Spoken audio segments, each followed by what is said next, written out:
जय हिंद प्यारे साथियों, स्वागत है आप सभी का उत्कर्ष एकेडमी खिलचीपुर के ऑनलाइन प्लेटफॉर्म में। इस वीडियो में हम लोग एमपी पुलिस कांस्टेबल एग्जाम 2023 के लिए सामान्य ज्ञान के प्रीवियस ईयर क्वेश्चन डिस्कस करने वाले हैं। प्यारे साथियों, आज हम लोग 5वां पार्ट डिस्कस करेंगे। इससे पहले हमारे 4 पार्ट कंप्लीट हो चुके हैं।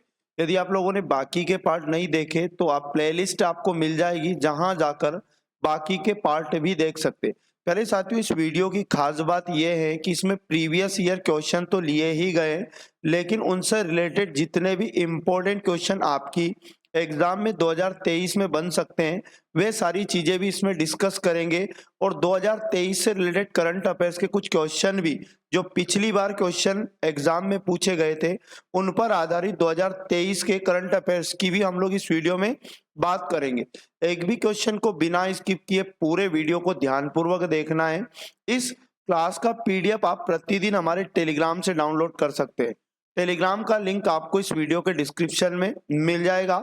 यदि आप चैनल पर पहली बार आए तो चैनल को सब्सक्राइब कर लें और बेल आइकन को ऑन कर लें, जिससे आपको सभी वीडियो का नोटिफिकेशन तुरंत मिल पाएगा।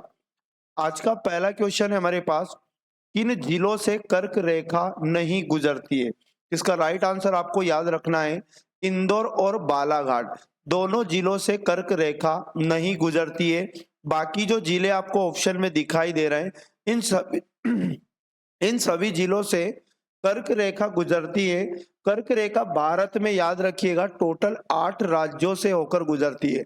और मध्य प्रदेश की यदि बात करें तो मध्य प्रदेश के टोटल 14 जिलों से होकर कर्क रेखा गुजरती है। आगे यदि बात करें क्वेश्चन नंबर 2 की, अंतरराष्ट्रीय श्रम दिवस किस दिन मनाया जाता है?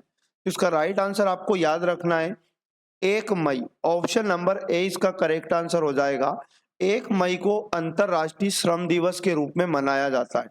17 मई से भी आपको याद रखना है विश्व दूरसंचार दिवस मनाया जाता है।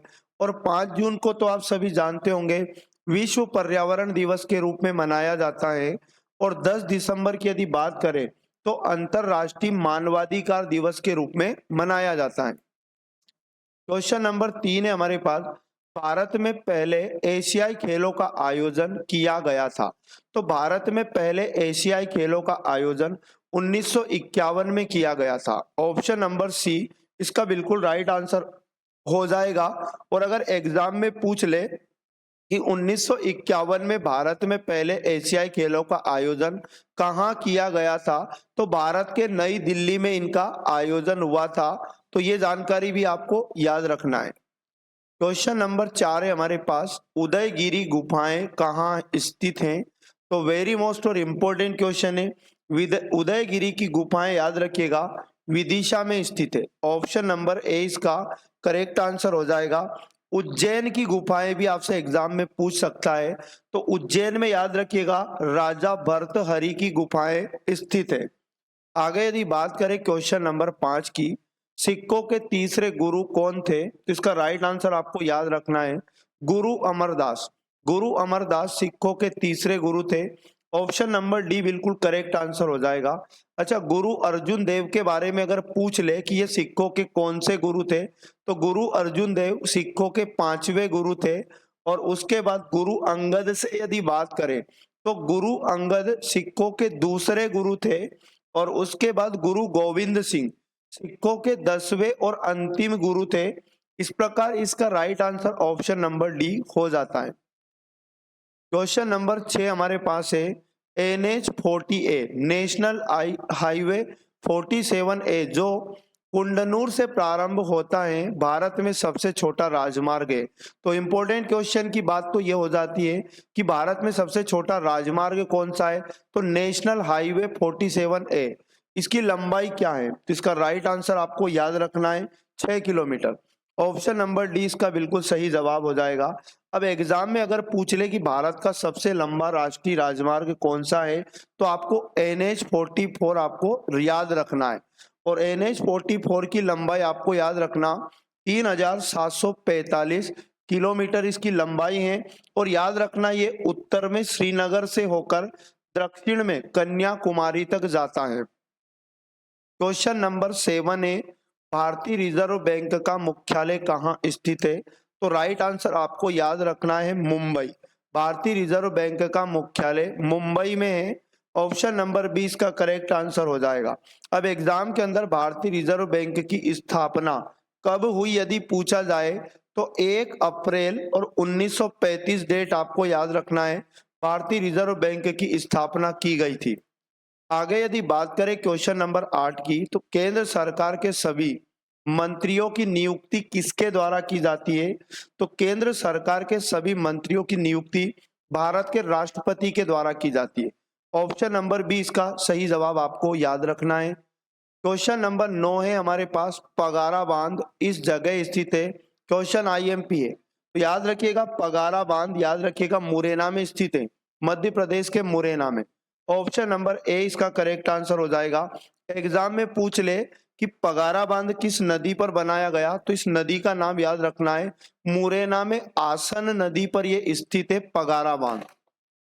अगले क्वेश्चन की यदि बात करें 10 नंबर की, भारतीय संविधान का कौन सा अनुच्छेद बोलने की स्वतंत्रता तथा अभिव्यक्ति के अधिकार की प्रत्याभूति करता है?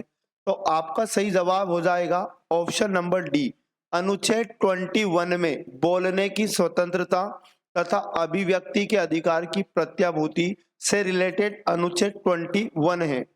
आगे यदि बात करें क्वेश्चन नंबर 11 और वेरी मोस्ट इंपोर्टेंट, तो कहा जा रहा है किस वर्ष में भारत एक गणराज्य बना था? तो याद रखिएगा भारत गणराज्य 1950 में बना था।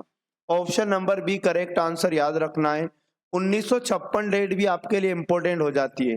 तो 1956 में आपको याद रखना है मध्य प्रदेश राज्य का गठन हुआ था, और उसके बाद 1947 तो आपको पता ही है भारत आजाद किस सन में हुआ था, तो 1947 में भारत को आजादी मिली थी। अगले क्वेश्चन की बात की जाए 12 नंबर, किस वर्ष में बाघ परियोजना का लोकार्पण हुआ था? तो बाघ परियोजना का लोकार्पण आपको याद रखना है 1973 से 74। Option number D correct answer हो जाएगा। और मैं आपको बता दूं बाघ परियोजना का प्रारंभ कैलाश सांखला के नेतृत्व में किया गया था। और एग्जाम में पूछ लेता है भारत का टाइगर मैन किसे कहते हैं, तो कैलाश सांखला को भारत का टाइगर मैन भी कहते हैं। तो ये जानकारी भी आपके लिए अति महत्वपूर्ण है जो आगे एग्जाम के अंदर पूछी जा सकती है। क्वेश्चन नंबर 13 है, मेघालय का वर्तमान राज्यपाल कौन है? तो प्यारे साथियों एग्जाम के अंदर ये क्वेश्चन पूछा गया था प्रीवियस पेपर में, लेकिन इसे 2023 में कन्वर्ट कर दिया गया। तो मेघालय के वर्तमान में जो राज्यपाल का नाम है श्री फागू चौहान जी हो जाएंगे। ऑप्शन नंबर 20 का करेक्ट आंसर हो जाएगा। क्वेश्चन नंबर 14 की यदि बात की जाए, 2023 में भारतीय नौसेना के प्रमुख कौन है? आईएमपी क्वेश्चन है, भारतीय नौसेना के प्रमुख पूछा गया था एग्जाम में, तो इसे 2023 में कन्वर्ट कर दिया गया। 2023 में भारतीय नौसेना के प्रमुख आपको याद रखना है आर हरि कुमार हो जाएंगे। ऑप्शन नंबर डी इसका सही जवाब आपको याद रखना है। ये जो 3 ऑप्शन आपको दिखाई दे रहे हैं ये भी आपके लिए इंपॉर्टेंट है। जनरल अनिल चौहान, ये याद रखिएगा, chief of defence staff Bharat के वर्तमान में सीडीएस अधिकारी हैं। और उसके बाद जनरल मनोज पांडे जो आपको दिखाई दे रहा है, इनसे याद रखना ये वर्तमान में थल सेना प्रमुख है। और वीआर चौधरी की अगर बात करें तो ये 2023 में वायुसेना प्रमुख है। तो इस क्वेश्चन में ये चारों ऑप्शन आपके लिए अति महत्वपूर्ण है जो आपको ध्यान पूर्वक समझकर याद रखना है। क्वेश्चन नंबर 15 हमारे पास, भारतीय तट रक्षक बल के महानिदेशक बनने वाले प्रथम प्रविष्टि तट रक्षक अधिकारी कौन है? तो इसका राइट आंसर आपको याद रखना है Rajendra Singh. Option number A इसका सही जवाब हो जाएगा। राजेंद्र सिंह याद रखिएगा भारतीय तट रक्षक बल के महानिदेशक बनने वाले प्रथम प्रत्यक्ष प्रविष्टि तट रक्षक अधिकारी हैं। ऑप्शन नंबर ए इस तरह से इसका बिल्कुल राइट आंसर हो जाएगा। तो प्यारे साथियों ये थे वेरी मोस्ट और इम्पोर्टेंट क्वेश्चन जो आपको प्रतिदिन इस प्रकार से हर पार्ट को पढ़ना है। यकीन मानिएगा एग्जाम के अंदर ये क्लास आपकी बहुत ज्यादा हेल्प करेंगी और प्रतिदिन इससे भी बेहतर क्वेश्चन करवाए जाएंगे। इसलिए आप क्लास को प्रतिदिन पूरा वॉच जरूर किया करें। यदि आप चैनल पर पहली बार आए तो चैनल को सब्सक्राइब कर लें और बेल आइकन को ऑन कर लें, जिससे आपको ऑल क्लास का नोटिफिकेशन तुरंत मिल पाएगा। मिलेंगे नेक्स्ट वाले पार्ट में, पढ़ते रहिएगा। जय हिंद, जय भारत, वंदे मातरम।